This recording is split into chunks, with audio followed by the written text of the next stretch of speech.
जय हिंद दोस्तों, स्वागत है आप सभी का अपने इस ट्यूटोरियल में।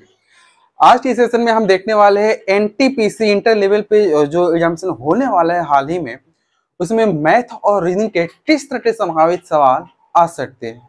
आइए, पहला सवाल बेहद जानदार है। चलिए ये सवाल आप देखिए और बताइए कि क्या आपसे ये बन जाएगा। बन जाए तो अच्छी बात है, कमेंट कर दीजिए आंसर के रूप में। नहीं बने तो आइए विचार करते हैं कि ये सवाल कैसे बनेगा। इस सवाल में क्या दिया है, बोल रहा है कि माध्य और माध्यिका और बहुलक है। मान लेते हैं यहाँ पर ये माध्य है, माध्य माध्यिका, माध्य माध्यिका और बहुलक, इनमें कुछ न कुछ रिलेशन दिया हुआ है। बोल रहा है क्या कि माध्यिका उसके बहुलक से 20.8 कम है। माध्यिका जो है उसके बहुलक से 20.8 ये वाला कम है। अगर बहुलक को x माने तो ये x से 20.8 कम है, माइनस कर दिया गया। माध्य के बारे में यहाँ पे फिलहाल कुछ भी इंफॉर्मेशन नहीं दिया है, तो यहाँ पे कर लेते हैं y। उसके बाद डाटा के रूप में आपसे ये मांग रहा है तो कि उनके आंकड़ों की माध्यिका उसके माध्य से कितना अधिक है, क्योंकि जो माध्यिका है उसके माध्य से ये कितना अधिक है। इसका मतलब ये वाला ज्यादा है और ये वाला कम है। ज्यादा है कम है, कितना ज्यादा है वो पता करना है। इसका मतलब यहाँ से यहाँ डिफरेंस निकालना पड़ेगा, यानी माध्यिका माइनस माध्य ही हमारा सही आंसर होगा। अगर हम यहाँ पे यूं देखें तो जो चाहिए वो लिखें जो हमें चाहिए वो यहाँ पे लिखने पे क्या मिलेगा, माध्यिका माइनस माध्य। माध्यिका है x माइनस 20.8 और माध्य है y, तो y को यहाँ पे घटा देते हैं तो यहाँ पे आ जाएगा x माइनस वाई माइनस 20.8। ये फाइनल में देखिए ऑप्शन में हमारे पास तो सॉलिड रूप में डेसिमल में आंसर दिया है और यहाँ पे वेरिएबल है। इसका मतलब हमें इसमें कुछ न कुछ झोलझाल करना पड़ेगा। क्या करेंगे वो आइए विचार करते हैं। माध्य माध्यिका और बहुलक में एक फॉर्मूला भी होता है। क्या फॉर्मूला होता है, बोलता है बहुलक, बहुलक बराबर 3 माध्यिका माइनस 2 माध्य। ये इसका फॉर्मूला होता है 3 माध्यिका माइनस 2 माध्य।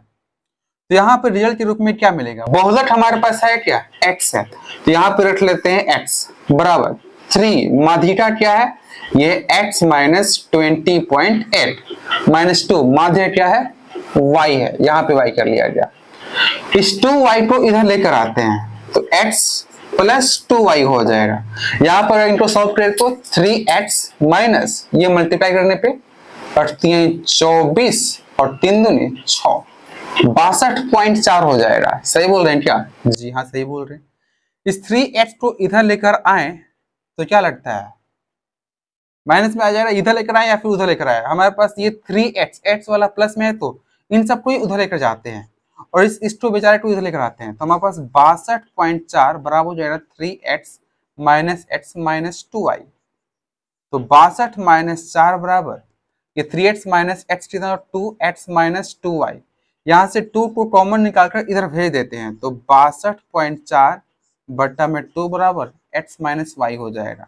2 से कटा तो 31.2 हो जाएगा, इतना बराबर x माइनस वाई। हमारे पास x माइनस वाई का वैल्यू आया, जबकि हमें चाहिए x minus y minus 20.8 answer के लिए। तो x माइनस वाई का जो वैल्यू यहाँ पे आया है, अगर हम यहाँ पर पुट करके इतना घटा दे तो जो चाहिए था माध्यिका माइनस माध्य वो आ जाएगा। चलिए यहाँ का जो वैल्यू है यहाँ पे पुट करते हैं। पुट करने पे हमारे पास क्या आ जाएगा, x माइनस वाई का वैल्यू 31.2 माइनस 20.8। ये अगर हम घटाएं तो आ जाएगा 12 में से 8 गया तो 4, यहाँ पे हो जाएगा 4 पॉइंट 10 जीरो का 0 और 3 में से 2 गया तो 8, यानी यहाँ पर आ जाएगा 10.4। 10.4 ऑप्शन नंबर ए इसका करेक्ट है। क्या ये आपको समझ में आ गया?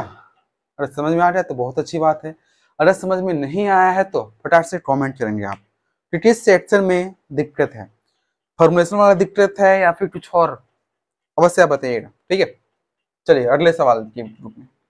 अगला सवाल क्या बोल रहा है फटाक से देखिए और विचार कीजिए और आंसर बताइए, नहीं तो उसके बाद हम बतेबे करेंगे।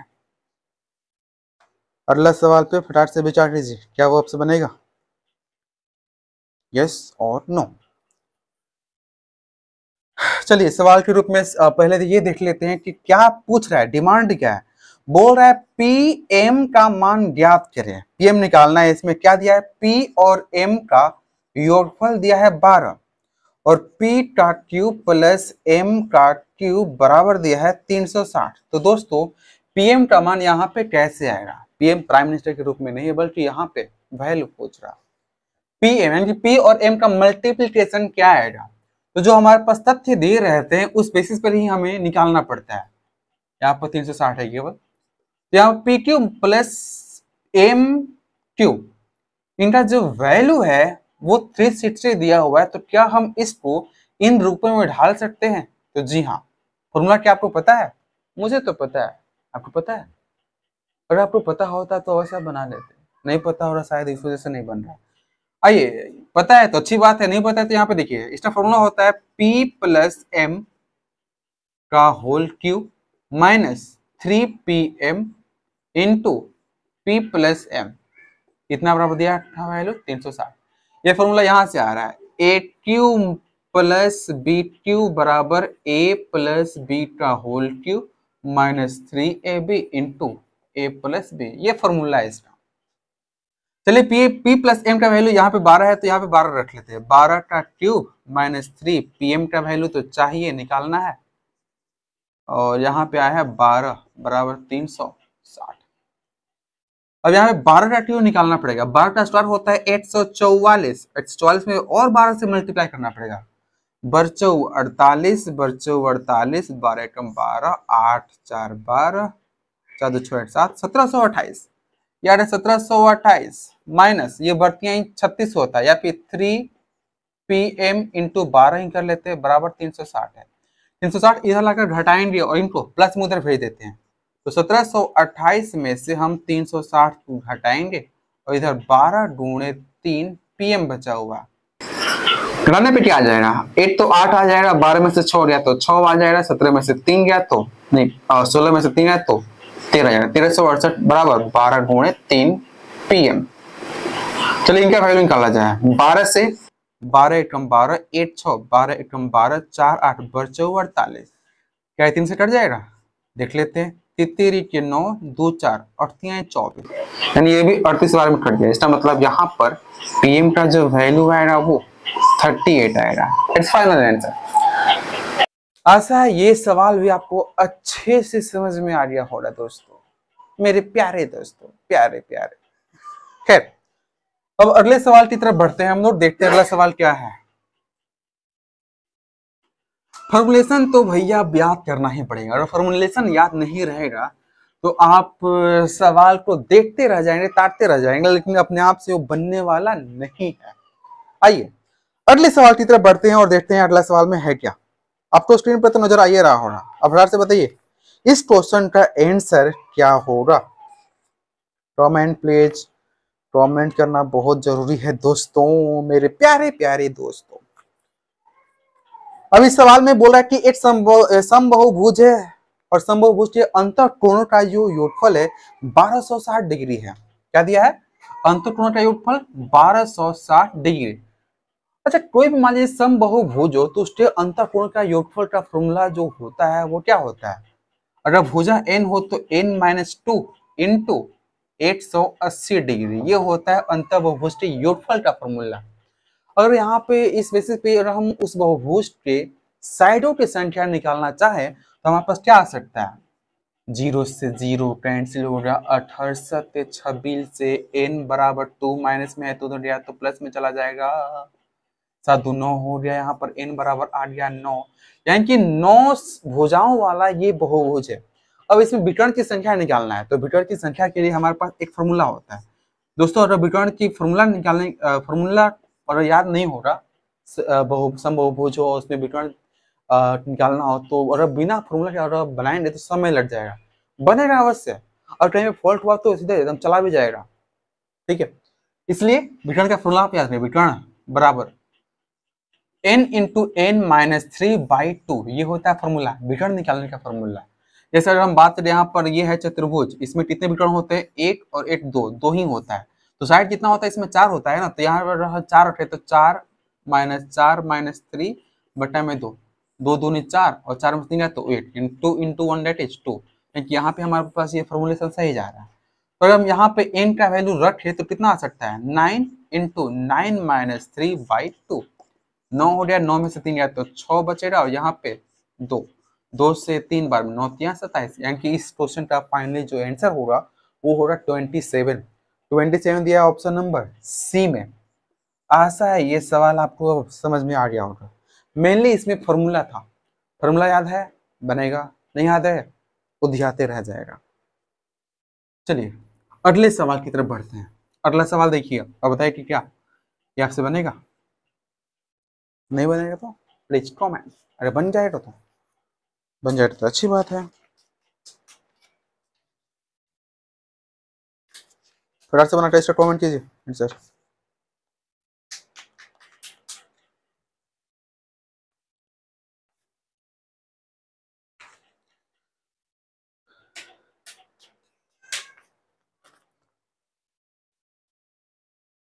सवाल क्या बोल रहा है, महेश एक बैंक से 3200 रुपया निकाला।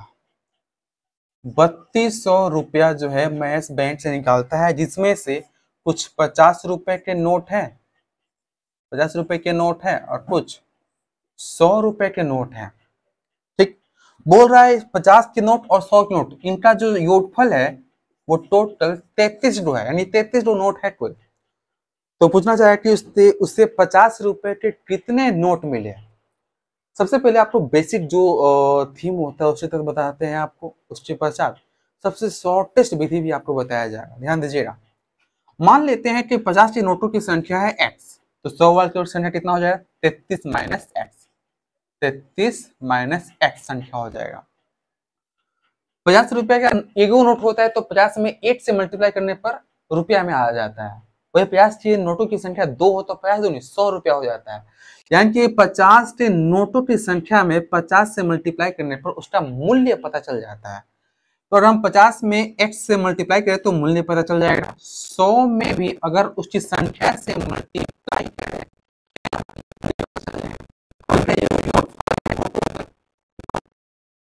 बराबर हो जाएगा। आइए सॉल्व करते हैं इसको। ये 50x प्लस ये हो जाएगा 3300 माइनस 100x बराबर 3200। ये बेचारा आ गया माइनस 50x और ये इधर गया तो 3200 में से 3300 घटाना पड़ेगा, आ जाएगा कितना माइनस में 100, माइनस माइनस कैंसिल, 50 दूनी 100, x बराबर आ गया 2। जो पूछना चाह रहा था 50 के नोटों की संख्या वो हमारे पास x आ गया और इसका वैल्यू कितना आ गया 2, यानी इस क्वेश्चन का आंसर 2 ही सही है, option number C is final. हमने ये भी बोला था कि शॉर्टेस्ट फॉर्मेट में इसे कैसे बनाएंगे, ध्यान दीजिएगा। शॉर्ट फॉर्म समझिए इसका, फोकस। शॉर्टेस्ट फॉर्म के लिए 50 का नोट अगर पूछ रहा है तो आप इसको भूल जाओ, 100 पर ध्यान दो। 100 पर ध्यान देने पे अगर 100 के 100 नोट हमारे पास 33 मान लीजिए नोट था ना, और 3300 जो 100 का नोट होता है तो हमारे पास वैल्यू कितना हो जाता है 3300 हो जाता है। ठीक है, लेकिन हमारे पास वैल्यू तो 3200 है, इसका मतलब ज्यादा कितना अधिक है, तो ये अधिक है 100। कितना अधिक है ये 100 है। तो ये 100 50 वाला सेक्शन है, तो 50 की सहायता से ये 100 कितना बनेगा, तो इसी 100 को हम 50 से डिवाइड कर देंगे तो कितना आ जाएगा 2, यानी 50 के नोटों की संख्या कितना मिल जाएगा 2। सिंपल सा हमने ये बोला 50 के नोटों की संख्या निकालना है तो आप इसको भूल जाओ, सबको 100 मान लो। सबको 100 मानने पर ये हो जाएगा 3300, लेकिन हमारे पास वैल्यू है 3200, इसका मतलब इसमें 100 अधिक है। 100 यहाँ पे अधिक है तो उसी 100 को अगर हम 50 के रूप में बदलना चाहे तो कितने नोटों में हम बदल सकते हैं इसको, तो 100 को हमने 50 से डिवाइड किया, कितना आ गया 2, और 2 हमारे पास सही है, परफेक्ट सेंटेंस है। आशा है ये सवाल भी आपको अच्छे से समझ में आ गया होगा। अगर आपको ये वीडियो अच्छा लगे तो अवश्य लाइक करें, शेयर करें और अपने दोस्तों को भी बताएं। साथ ही साथ अगर आप इस चैनल पे नए हैं तो सब्सक्राइब करना बिल्कुल भी ना भूलें। मिलते हैं अगले वीडियो में नए दमदार क्वेश्चन के साथ, तब तक के लिए जय हिंद जय भारत।